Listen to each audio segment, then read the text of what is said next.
উহুদের যুদ্ধে বিশ্ব নবী মদিনা প্রাম্বে মদিনার প্রাতদেশে মসজিদে নববী থেকে মাত্র 3 কিলোমিটার দূরে উহুদের স্পট, যেখানে উহুদের যুদ্ধ হয়েছে, ওখানে একটা পাহাড় আছে। ওই পাহাড়টার নাম হলো উহুদ। ওই পাহাড়ের নামের কারণে যুদ্ধটার নাম হয়েছে উহুদের যুদ্ধ। এই যুদ্ধে বিশ্ব নবী লোহার বর্মা পরেছিল, গোটা বডিতে লোহার চাদর পরেছিলেন, মাথায় লোহার চাদর পরেছিলেন। আর বিশ্ব নবীর বডিটা স্বাভাবিকের থেকে একটু ভারী হয়ে গেছে।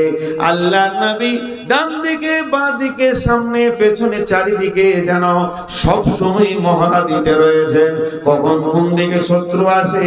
সাহাবা রাদিয়াল্লাহু মাজমাইনেরা রাসূলের সঙ্গে রয়েছেন, চারিদিকে যেন একটা মহড়া চলছে।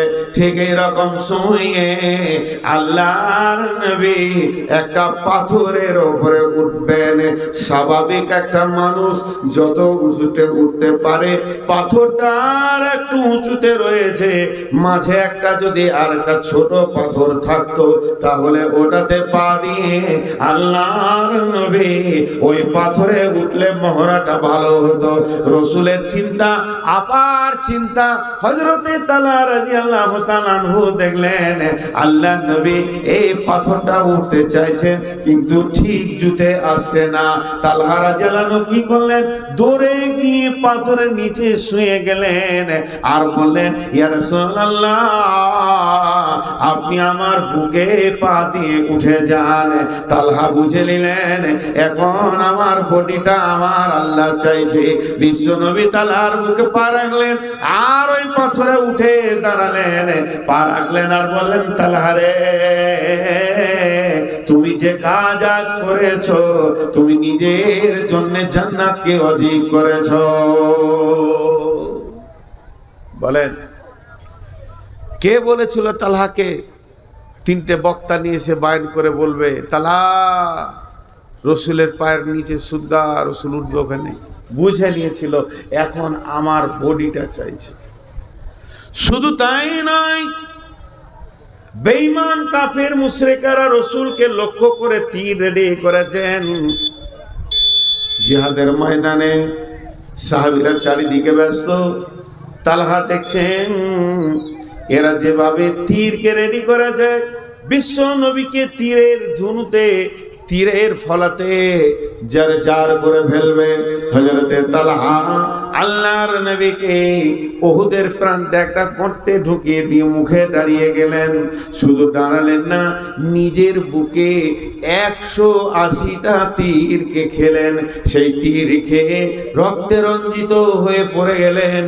বন্ধুরা আমার, এ ছিল সাহাবীদের জীবন। তারা জানতো ইসলামের জন্য কখন জান লাগবে আর কখন মাল লাগবে। আল্লাহ আমার জানটা কখন চাইছে আর মালটা কখন চাইছে তারা জানতো। তারা প্রেমিক ছিল, প্রেমিক ছিল। তাদের চোখের ইশারা এমন হতো, প্রেমিকের মতো ঝাঁপিয়ে পড়তো। ভাইরা আমার, শুধু এইটা নয়, আল্লাহর নবী মসজিদে নববীতে সাহাবীদেরকে বললেন, বসে যাও। তবুকের অভিযান। আল্লাহর নবী বললেন, যায়েদ তুমি কোথায় আছো? লাব্বাইক রাসূলুল্লাহ। আব্দুল্লাহ ইবনে রাওয়াহা কোথায় আছো? আব্দুল লাব্বাইক রাসূলুল্লাহ। জাফর বিন আবি তালিব কোথায় আছো? লাব্বাইক রাসূলুল্লাহ।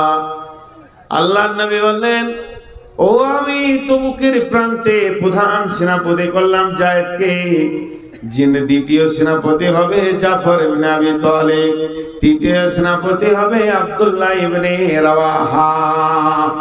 যখন যায়েদের নাম নেওয়ার পর, যায়েদের নাম নেওয়ার পর জাফর ইবনে আবি তালিবের নাম নিলেন, তখন যায়েদ বুঝে নিলেন আর আমি পৃথিবীতে থাকবো না, আমি শহীদ হয়ে যাব। তারপরও যায়েদ তৈরি হয়ে গেলেন। এরপরে জাফর ইবনে আবি তালিবের পর আব্দুল্লাহ ইবনে রাওয়াহার নাম নিচ্ছেন আল্লাহর নবী। তখন জাফর ইবনে আবি তালিব বুঝে নিলেন আর আমি পৃথিবীতে থাকবো না, সন্তানের মুখ দেখবো না, মালের কাছে ফিরে আসবে না। তারপরে আব্দুল্লাহ ইবনে রাওয়াহার নাম নিলেন।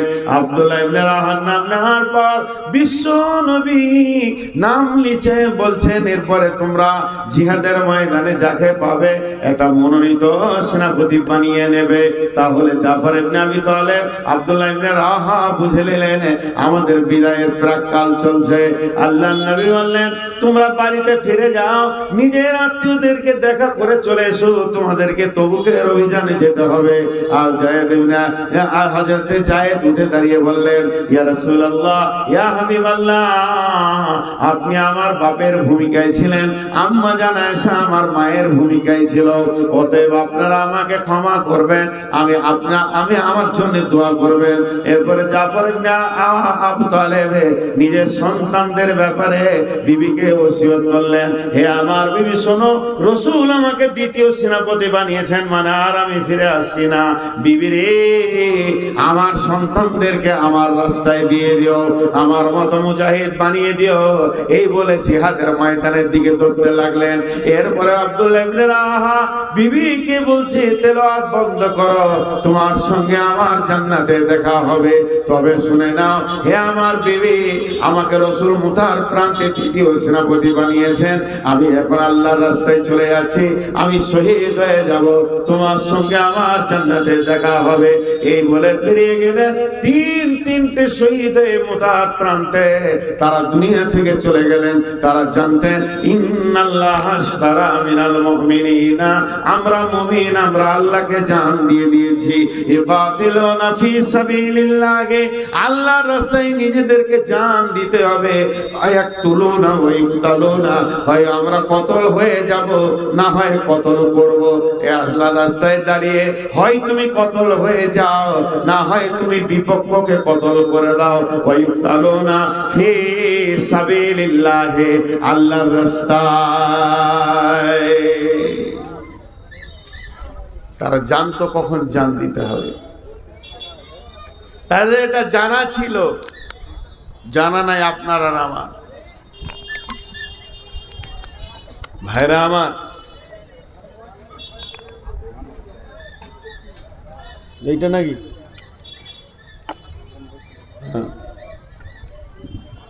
জান মাল এমন একটা জিনিস আমাদের বিক্রি হয়ে আছে। হযরতে যায়েদ রাদিয়াল্লাহু তাআলা না শহীদ হয়ে গেলেন, পতাকা নিলেন জাফর ইবনে আবি তালেব। জাফরের ডান হাত কেটেছে, বাঁ হাতে করে ধরেছে, বাঁ হাত কেটেছে, দুই পায়ে করে জড়িয়ে ধরেছে, পা কেটে দিয়েছে, দাঁতে করে ইসলামের পতাকাকে ধরে আছে। তারা জানতো যে আমাকে কেন বানানো হয়েছে, আর আমাদের কিছুই জানা নেই। মাল কখন ব্যয় করতে হয় তারা জানে। ভাইরা আমার, মাল হযরতে উসমান গনি, আল্লাহ তাবারক ওয়া তাআলা উসমান গনিকে মাল দিয়েছিলেন, তিনাকে মালের সম্ভার দিয়েছিলেন, তিনাকে গনি বানিয়েছিলেন, ধনী বানিয়েছিলেন। তিনি ইসলামের তৃতীয় খলিফা ছিলেন। প্রথম খলিফা আবু বকর, বিদায়ের পর ওমর ফারুক রাদিয়াল্লাহু তাআলা আনহু। ওমর যেদিন বিদায় নিলেন, হযরত উসমান গনি খলিফা হলেন। ওসমান একজন খলিফা, ওসমান একজন মুমিন মুসলমান, ওসমান একজন মাওলানা। শুধু তাই নয়, ওসমান হলেন রাসূলের জামাতা, যুনুরাইন। রাসূলের দুই মেয়েকে ওসমান বিয়ে করেছিলেন। একটা মরে যাওয়ার পর জামাইটা কত প্রিয় ছিল, রাসূল দ্বিতীয় বিটি দিয়ে দিলেন। তার নাম হচ্ছে হযরতে ওসমান গনি রাদিয়াল্লাহু তাআলা আনহু। এই ওসমান গনি যখন নিজের গম হয়েছে মদিনার মার্কেটে বিক্রি করতে গেছে, মদিনার হাটে দাঁড়িয়ে আছেন, এদিকে মাল, এদিকে গমলার আছে, এখানে কাপড়ওয়ালার আছে, এখানে আর কিছু অনেক আছে। এমন সময় দেখছেন ওই মদিনার মাটিতে বহু দূরে মরুভূমির বুক চিরে একটা দল আছে, যে দলের ভিতরে তারা হাট করবে না, হাটে তারা কিনবে না, তারা বেচবে না, তাদের বেচার কিছু মাল নাই, কিনার মতো অর্থ নাই। তারা এত করে কখন খেয়েছে ভুলে গেছে, কি খেয়েছে ভুলে গেছে। শুধু তাই নয়, তাদের পেটে খাবার নাই, গায়ে তেল নাই, মাথায় চিরুনি কাঙ্ঘি করেনি, একদম উস্কো খুস্কো হয়েছে। তাদের মধ্যে বৃদ্ধ আছে, বৃদ্ধা আছে, যুবক আছে, যুবতী আছে, শিশু আছে, নারী আছে, পুরুষ আছে। দল বেঁধে তারা মদিনার হাটের ভিতরে ঢুকছে। কিনবে না বেচবে না, তা ঢুকছে কেন? হাটে তো কিনা বেচাই হয় না। তারা ঢুকছে ক্ষুধার্ত অবস্থায়।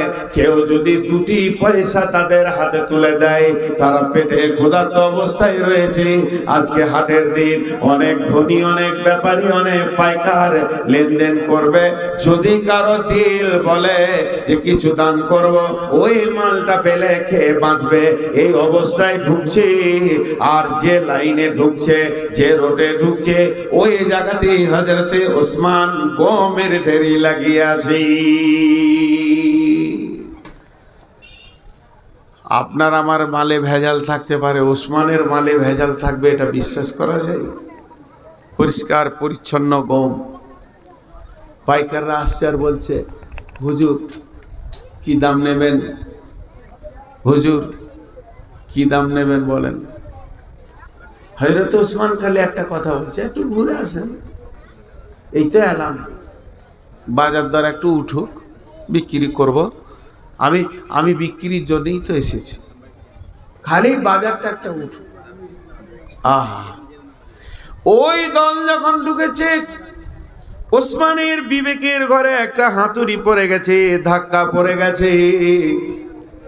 মাল তো আল্লাহ চাইছে, এবার আমার এই মাল কিনার জন্য আমার খরিদ্দার এখন আল্লাহ স্বয়ং নিজে হয়ে গেছে। তার কারণে গরিব গুলো কেন এলো? হযরত ওসমান বলছে, বাবু তোমার গামছাটা পাতো, লাও, একশা দুসা। তোমরা কজন? 5 জন লাও। তোমরা কজন? 3 জন লাও। লাও লাও লাও। একটা বস্তা শেষ হলো, দ্বিতীয় প্যাকেট গেল, তৃতীয় প্যাকেট গেল, সমস্ত মালগুলি তার চলে গেল।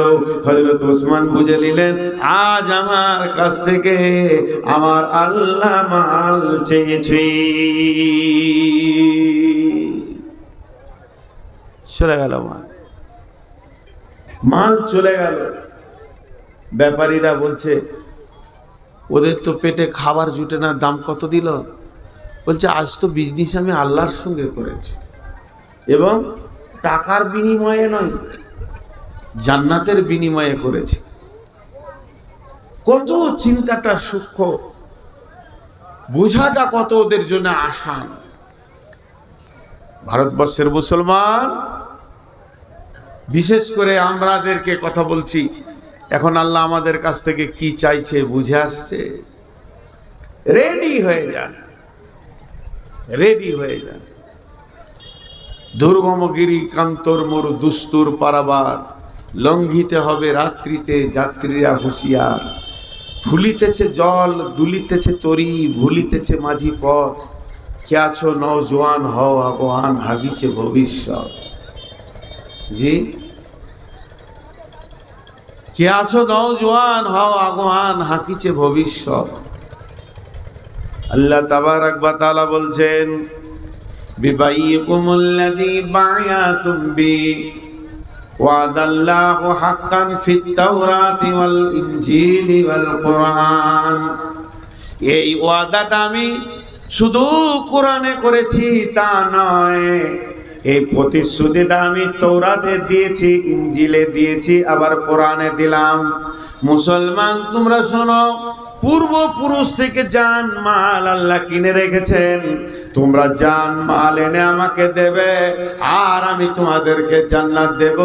এই ওয়াদাটা শুধু আজকে নয়, ফিত তাওরাতি ওয়াল ইনজিলি ওয়াল কুরআন। তাওরাতে করেছে, ইনজিলে করেছে, কোরআনে করেছে। অতএব মুসলমান, তুমি রেডি হও তোমার মাল আল্লাহর জন্য। টেবিলটা দেখতে পেয়েছিস না?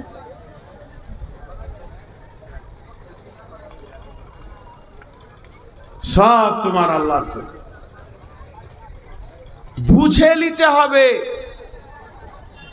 আল্লাহ এখন কি চাইছে। দেখেন, যে সাহাবীগুলো বুঝেছিল তাদের ইতিহাস কি। ওই যে তালহা রাদিয়াল্লাহু তাআলা আনহু রাসূলের জন্য পাথরের নিচে শুলেন, শুধু তাই নয় 180 খানা তীর নিজের বুকে নিলেন, রাসূলকে একটা লাগতে দেননি। এই তালহা রাদিয়াল্লাহু তাআলা আনহু তখন মরে যাননি, তার অনেক পরে মারা গেছেন। যেদিন তালহা মারা যান, আল্লাহর নবী জানাজা পড়েন এবং লাশ কবরে যখন রাখা হয়, বিশ্ব নবী বলছেন, এই আল্লাহ, আমার তালহাকে আমার কাছে ছিল, তোমার কাছে দিলাম। আর আমি নবী মুহাম্মদ সাল্লাল্লাহু আলাইহি সাল্লাম বলছি, আমার তালহা যেদিন তোমার ইসরাফিল সূর ফুঁকবে আর কিয়ামতের মাঠে উঠবে লাব্বাইক দিয়ে, সেই দিন আমার তালহা আর তোমাকে দেখে হাসবে, আর তুমি আমার তালহাকে দেখে মুচকে হাসবি। হরিশ্চন্দ্রপুর স্টেশনে আপনি গিয়েছেন কেন? আপনার এক বন্ধু আসছে কলকাতা থেকে, ট্রেন থেকে নেমেই দেখবেন দুইজন মুখে মুখে দেখা হলে মুচকি হাসি হবে।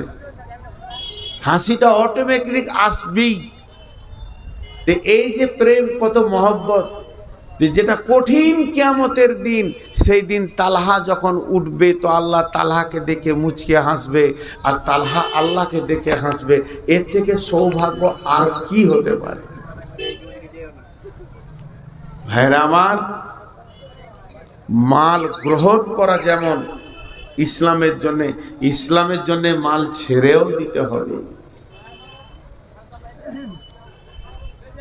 আব্দুল্লাহ যুল বাতাজাইন একটা সাহাবীর নাম, ওর নাম ছিল আব্দুল উজ্জা। লাত, মানাত, উজ্জা, হবল এগুলো হচ্ছে দেবদেবীর নাম।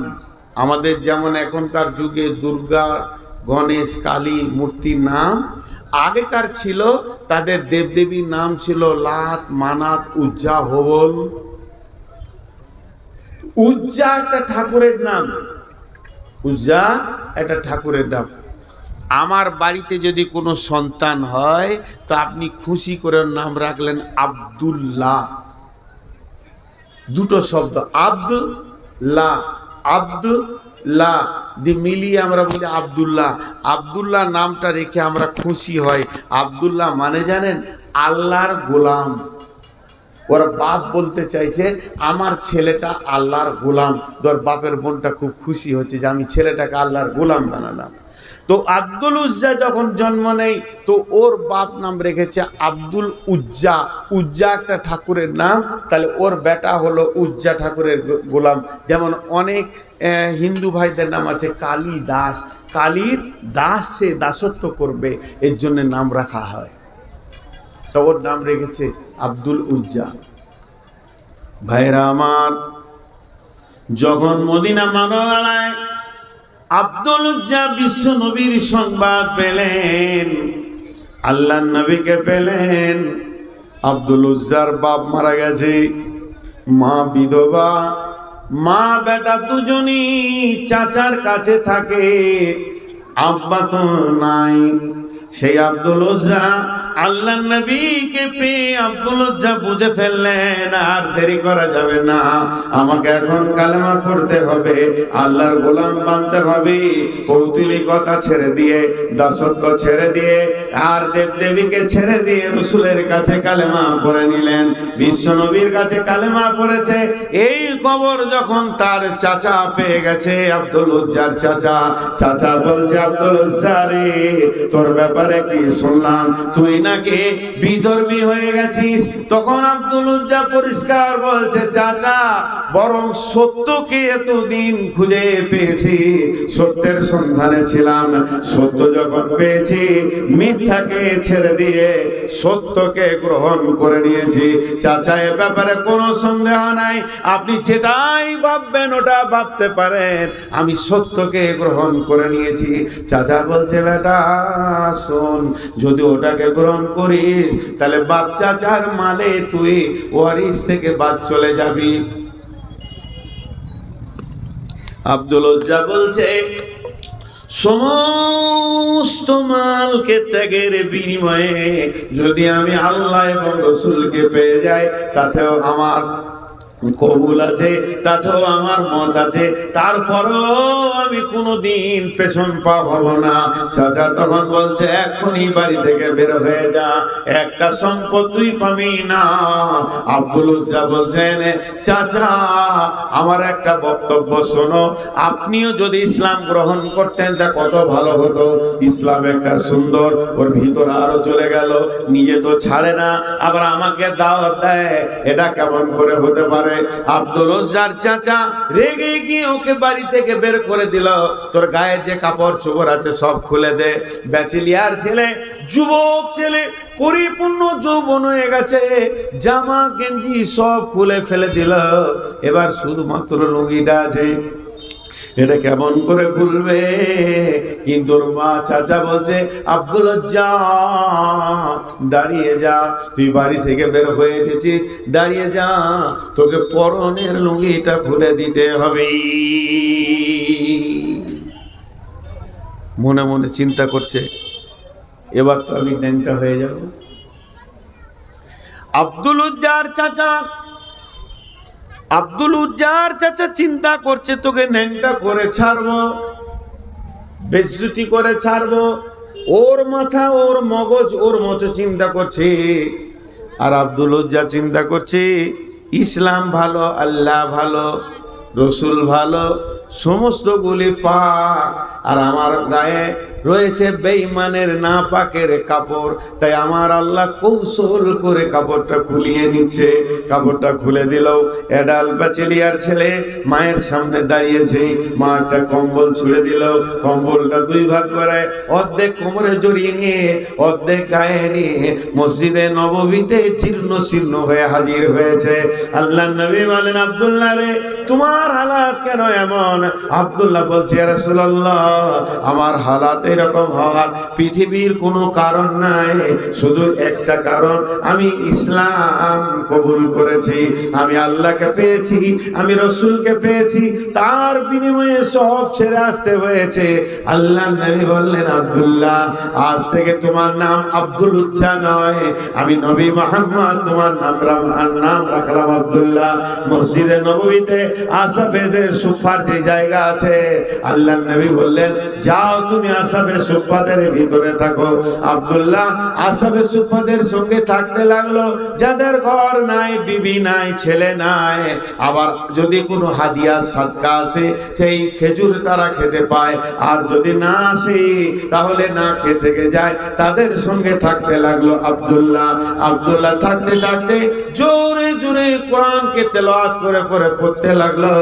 অন্য সাহাবীরা আসহাবে সুফাদের মধ্যে গিয়ে আল্লাহ নবীকে বলছেন, ইয়া রাসূলুল্লাহ, আব্দুল্লাহ এমন করে কোরআন পড়ে, ওকে আস্তে করে পড়তে বলেন, আমাদের সহ্য হয় না, আমরা এত চিল্লানি শুনতে পারি না। বিশ্বনবী বললেন, তোমরা ধৈর্য ধরে নাও, আমি আব্দুল্লাহকে মানা করতে পারবো না, কারণ আব্দুল্লাহ বহু ত্যাগের বিনিময়ে আজকে ইসলামের ভিতরে এসেছি। এই লোকটা কি করে বুঝলে যে আমাকে জান দিতে হবে? মুতার যুদ্ধে মদিনাতে এলান হয়ে গেল, যার কাছে যা আছে মাল মসজিদে নববীতে জমা করো।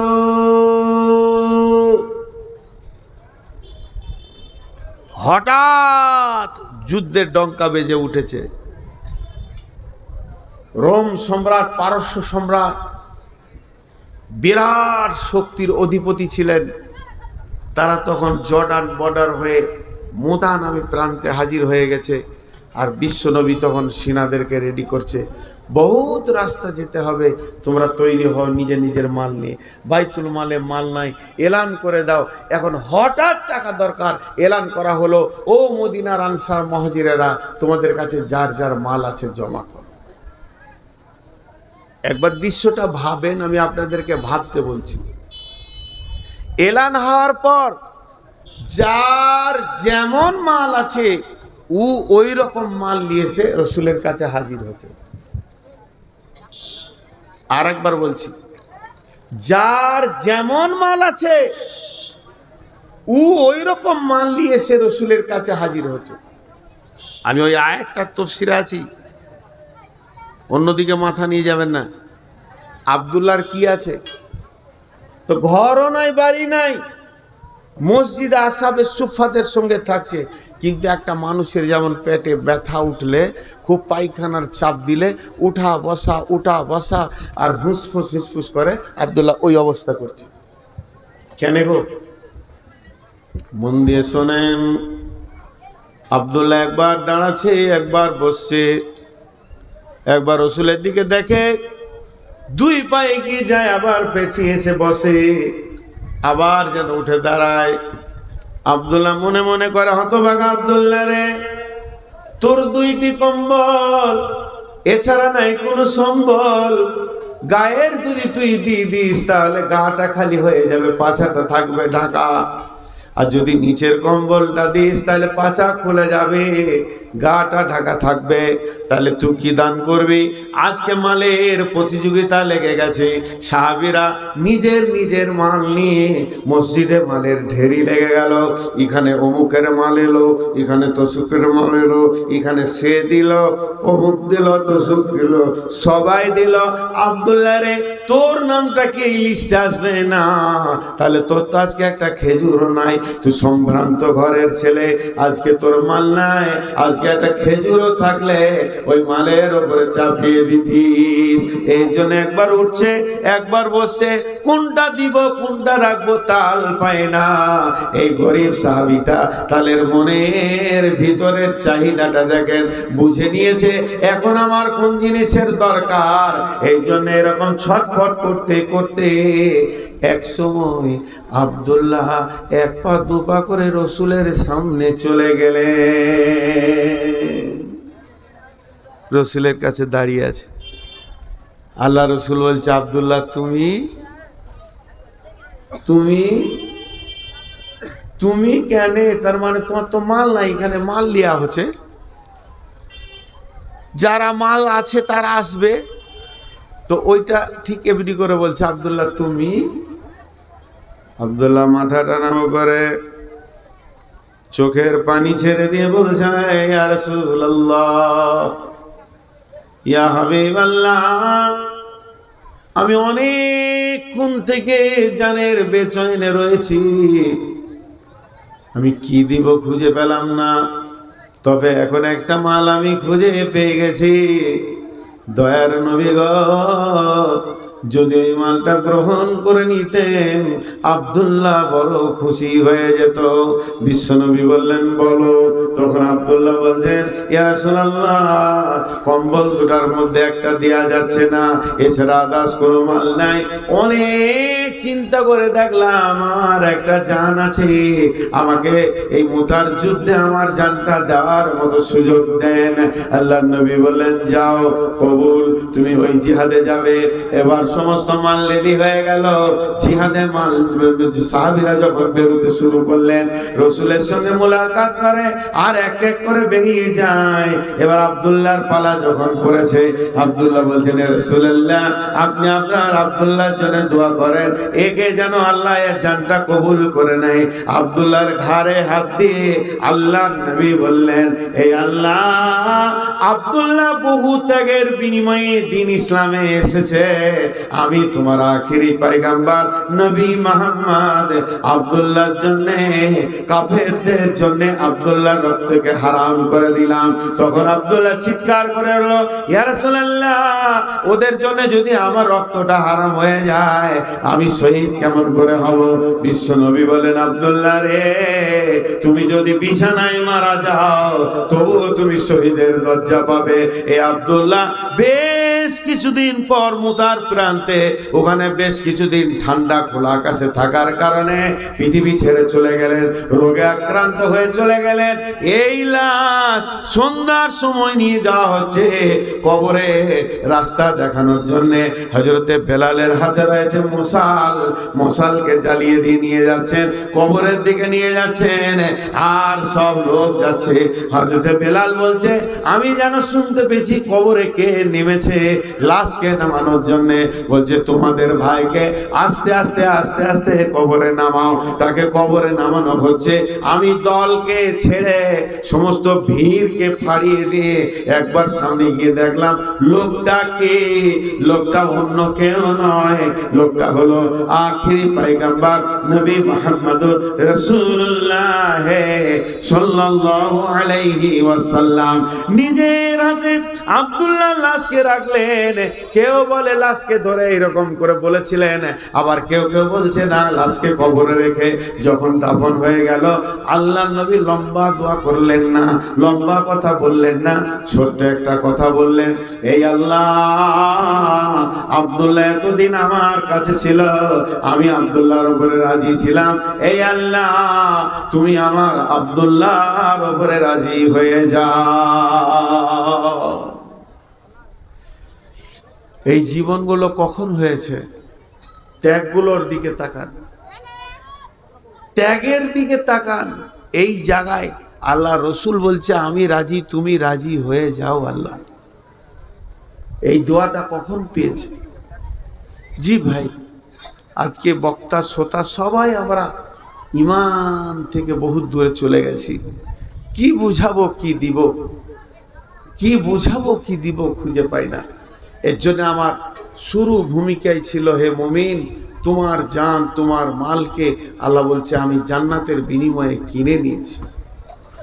আজকে আমাদের জান আমাদের মাল আর আমাদের হাতে নাই, কিন্তু আমরা বুঝি না। জি, হযরত ওসমান কত মাল দান করেছেন। আল্লাহ রসুলের কাছে একটা যুবক এলো, ইয়া রাসূলুল্লাহ, আমি কয়েকদিন খেতে পাইনি, আমাকে কিছু দেন। নবীজি বললেন, তুমি ওসমানের ঘরে যাও। ওই যুবক ওসমানের বাড়ি গেল। ওসমান গনি ওর বিবিকে বকছে দেখে ফিরে এলো, রসুলকে বলছে, ইয়া রাসূলুল্লাহ, খুব বকাবকি করছে, যাও। এবার গেল ওসমানের ঘরে, দরজায় ধাক্কা দিল। ওসমান বেরিয়ে এলেন, জিজ্ঞাসা করছে, কি বাবু? বলে, কি, আমি রসুলের কাছে এসেছিলাম, রসুল আমাকে পাঠিয়েছে আপনার কাছে, আমি আমার পরিবারকে নিয়ে কয়েকদিন না খেয়ে আছি। হযরত ওসমান কিছু মাল দিলেন। যুবক বলে, বন্ধু, এই মালটা আমি কিছুক্ষণ আগে আপনার কাছে চাইতে এসেছিলাম, ফেরত গেছি। হযরত ওসমান বলে, আমি তো কাউকে ফেরত দিইনি। যুবক বলে, আমি মাল চাইবো কোথা? দরজায় যখন এলাম আপনি আপনার বিবিকে বকছেন। আর বকার কারণটা কি? দুইখানা প্রদীপ জ্বেলেছে, একটা আলোতে হয়ে যাবে, একটা প্রদীপে হয়ে যাবে, দুইটা অতিরিক্ত চলেছে, এই জন্য আপনি বকছিলেন। আমার মন বলছে, যার ঘরে দুইটা প্রদীপ জ্বললে সে বিবিকে এত বকে, ওই লোক কি দান করতে পারে নাকি? এই জন্য আমি লজ্জায় পালিয়ে গেছিলাম, শরমে পালিয়ে গেছিলাম, আবার আমি ফিরে আসলাম। তখন হযরত ওসমান বলছে, বন্ধু তুমি বলো, কিয়ামতের দিন হিসাব লেনদেন চলবে, সেদিন হিসাব নেওয়া হবে, হিসাব দেওয়া হবে। আমি যেগুলো দান করছি এগুলো আমাকে আল্লাহ হিসাব দেবে, আর যেগুলো আমি খরচা করছি বাড়িতে এগুলো হিসাব আল্লাহকে আমাকে দিতে হবে। অতএব কিয়ামতের দিন হিসাব দেওয়ার থেকে হিসাব নেওয়া আসান। এর জন্য আমি খরচা করতে ভয় পাই, দান করতে ভালো লাগে। দান করতে ভালো লাগে। জি, মুমিনের গুণই হচ্ছে দান করা। মুমিনের গুণ হচ্ছে তার মাল থেকে আল্লাহ রাস্তায় বের করে দেওয়া। কোরআন শুরু করতে যে আল্লাহ বলেছেন, বিসমিল্লাহির রহমানির রহিম, الذين يؤمنون بالغيب ويقيمون الصلاة ومما رزقناهم ينفقون ওই লোকটার ঈমান আছে, ওই লোকটার ঈমান নাই। এই লোকটা বেঈমান, ওই লোকটার ঈমান আছে। আল্লাহ বলছে শোনো, যার ভিতরে দুটি গুণ দেখবে জেনে নাও তার গায়েবের উপরে ঈমান আছে। আল্লাযীনা ইউমিনুনা বিল গায়বে, সে আল্লাহকে বিশ্বাস করে, ফেরেশতা বিশ্বাস করে, জান্নাত বিশ্বাস করে, জাহান্নাম বিশ্বাস করে। যেগুলো চোখে দেখলো না এগুলোকে বিশ্বাস করে। কি কাজ দেখলে বুঝতে পারবে সে পৃথিবীতে দুইখানা কাজ করবে। আল্লাযীনা ইউমিনুনা গায়েবের উপরে, অদৃশ্যের উপরে বিশ্বাস আছে কিনা। মুমিনের ঈমান আনার ব্যাপারে যতগুলো চ্যাপ্টার আছে 6টা 30-এর উপরে ঈমান আনতে হবে। তার মধ্যে কিছু গায়েব হচ্ছে, আল্লাহকে দেখলাম না ঈমান আনলাম, আবার আখিরাত দেখলাম না, জান্নাত দেখলাম না, জাহান্নাম দেখলাম না, ফুলসিরাত দেখলাম না, ফেরেশতা দেখলাম না, এর উপরে ঈমান আনতে হবে। এবার তুমি বুঝবে কি লোকটার মধ্যে ঈমান আছে কিনা। ঈমানদারকে দুই জায়গায় দেখা যাবে। আল্লাযীনা ইউমিনুনা বিল গায়বি ওয়া ইউকিমুনাস সালাতা, তারা সালাত আদায় করবে। ওয়া মিম্মা রাযাকনাহুম ইউনফিকুন, আবার নিজের রুজি থেকে আল্লাহর রাস্তায় দান করবে। এর জন্য প্রথমেই বলেছি মুমিনের মাল আল্লাহ জানকে কিনে নিয়েছে। এখানেও আল্লাহ বলছেন মুমিনরা সালাত করবে এবং আল্লাহর রাস্তায় দান করবে। মুমিনের দুটি গুণ থাকবে। দানটা একটা মুমিনের গুণ। গভীর রাত 12টা 1টা বেজে গেছে, তাহাজ্জুদের টাইম, হাজী সাহেব উঠেছেন তাহাজ্জুদ পড়ার জন্য, তখনও আল্লাহ দান করতে বলছে, তখনও আল্লাহ দান করতে বলছেন।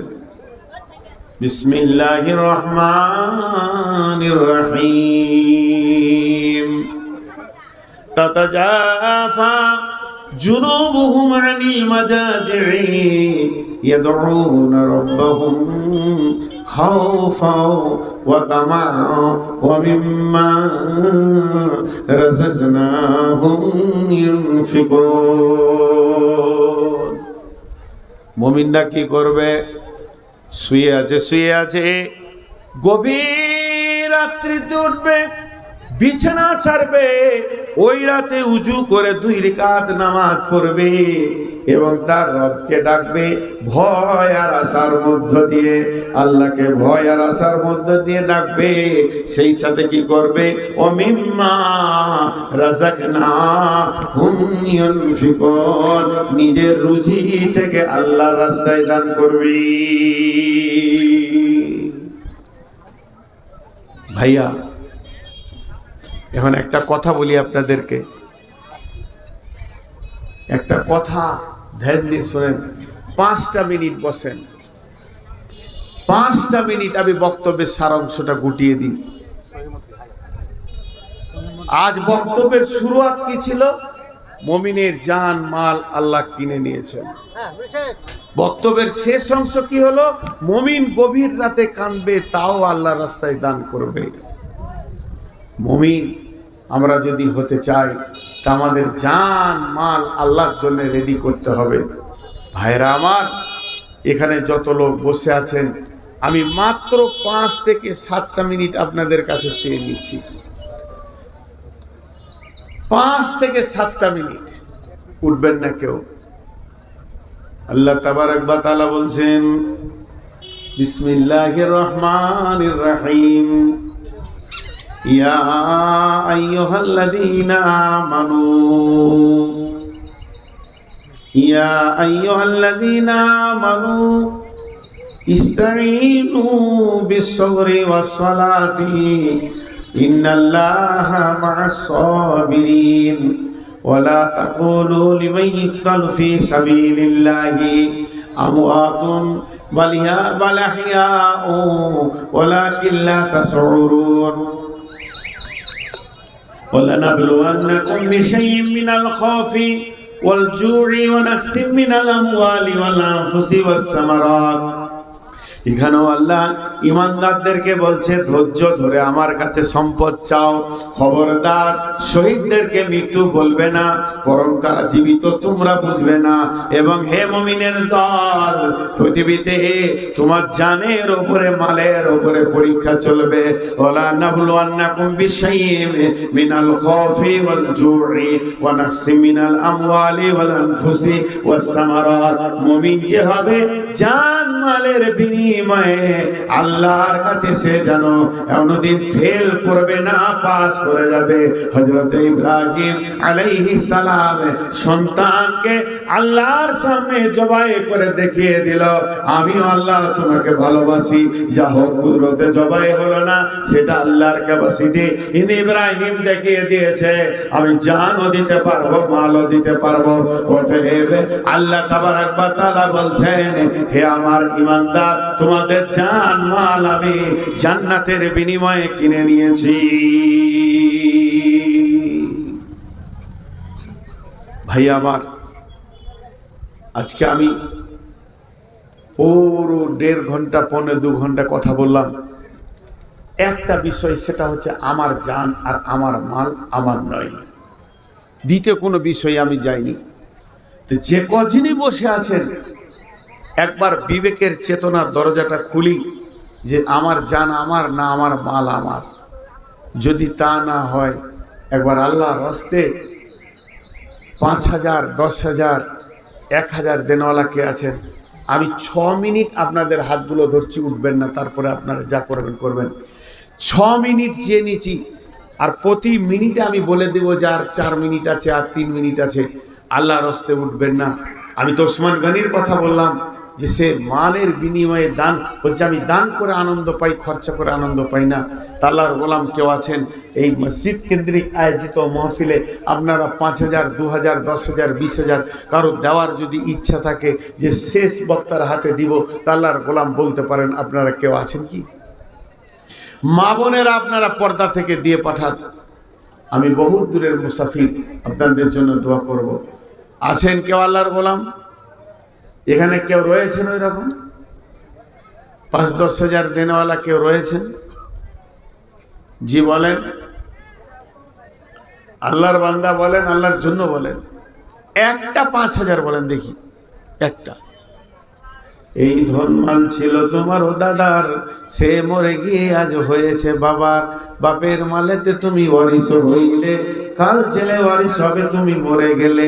ধন ধন করিও না ধন অপরজন, মরিলে তোমার সঙ্গে যাবে না কো ধন। ধন জন অপরজন না রহে কাহার, আনিত ভাবে এই নিত ব্যবহার।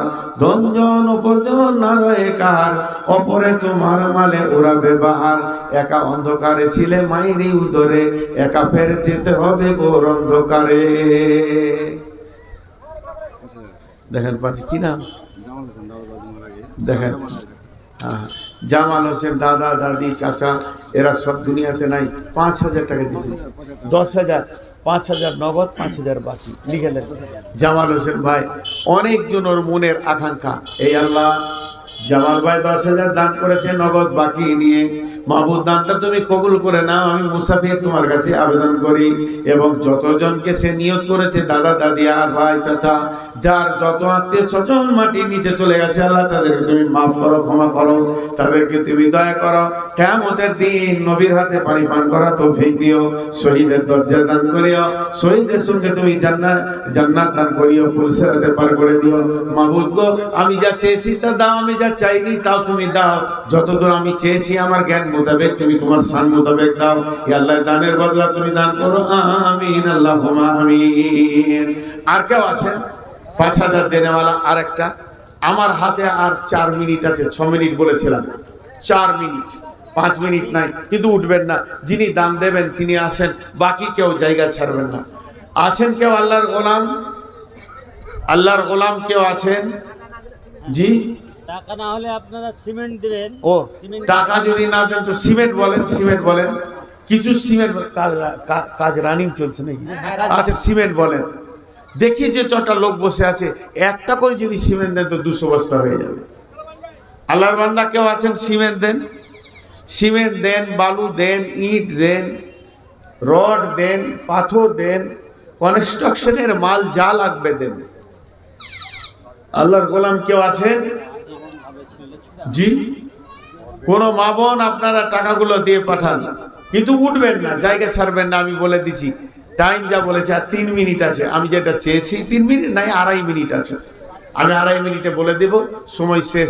যার হাতে যা আছে আবার হাতে দেবেন। জাযাকাল্লাহ। ভাই আমার, আল্লাহর গোলাম কেউ আছেন? আর একটা 5,000 দেখতে চাইছি, আর একটা।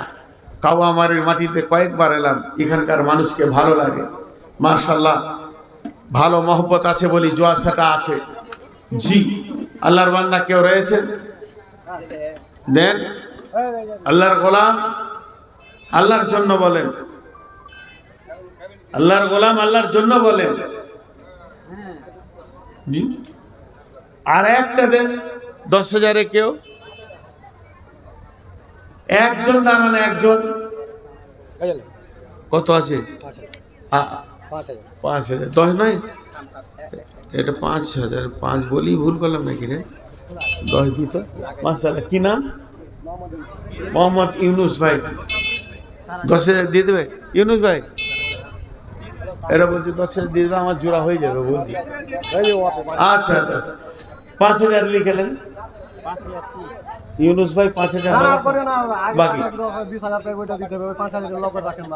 ইন্নালিল্লাহ। সিমেন্ট করেন, সিমেন্ট খুললে তো কিছু দেন। মাশাআল্লাহ। আর কেউ আছেন ভাই আমার? আপনাদেরকে আমি বসিয়ে রাখতে পারবো আর 1 মিনিট, 1 মিনিট। তারপর আপনারা স্বাধীন।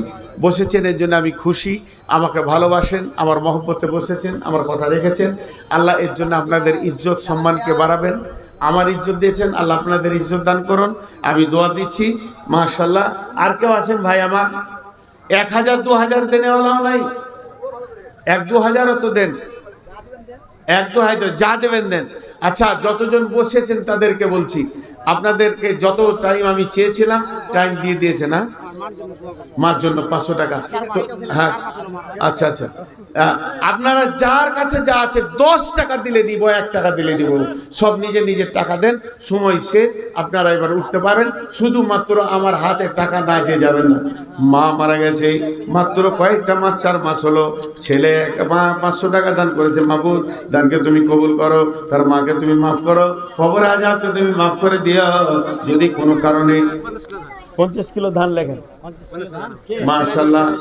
সিরাজুল, যার কাছে যা আছে দিয়ে যাবেন ভাই আমার। 10 টাকা দিলে নিব এবার। মাশাআল্লাহ, জাযাকাল্লাহ, হায়াকাল্লাহ, বারাকাল্লাহ। পেছন ফিরে চলে যান না। মা আমার, আপনারা চাদরের শেষবারের মতো দিয়ে দেন। জাযাকাল্লাহ, হায়াকাল্লাহ, বারাকাল্লাহ। মা আমার, বোন আমার, হে আমার বন্ধুরা, যার কাছে যা রয়েছে আল্লাহর রাস্তায় দেন। আল্লাহকে ভালোবেসে দান করেন। রব্বুল আলামিন তোর বান্দা যাইয়া দান করেছে তোরই দরবারে, রহমতেরই ভিক্ষাজি দে মওলা দে। মাশাআল্লাহ। 10, 20, 50 যার কাছে যা আছে, মাশাআল্লাহ, জাযাকাল্লাহ, হায়াকাল্লাহ। হ্যাঁ, 1 বস্তা সিমেন্ট লেখেন এই ভাই, মাশাআল্লাহ। ওই ভাই 1 বস্তা সিমেন্ট। বেলাল কত দিন?